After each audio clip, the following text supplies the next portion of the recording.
stack these jerky trays now. I like to go from my thickest slice of jerky down to the thinnest.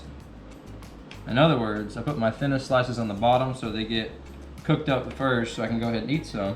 So now that I got my jerky on there, we're gonna turn it up to 150 degrees and we'll check it about every hour. Once those bottom ones are done, we'll take them off and we'll let the top ones get more cooked up.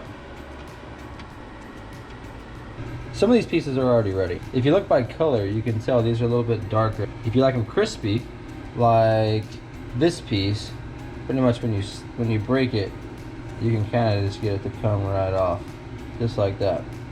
But some of these other pieces, if you like it a little more chewy, then you can bend them all day and they're not gonna pull. Now if you come over here and look at these top ones, you see the redness in the top of the meat. These are obviously not ready yet.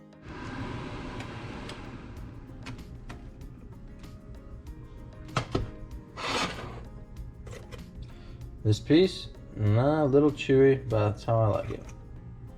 Crispy, nice cooked up, nice and cooked up. Little chewy, but it's cooked through. As long as you don't see any red meat. If you see red meat, it's not ready yet. So finishing up, we went from 19 ounces of meat to 7.5. Granted, I have eaten some, so it might be more like 8 ounces of meat, but still roughly you're gonna lose about 10 ounces in this kind of a recipe.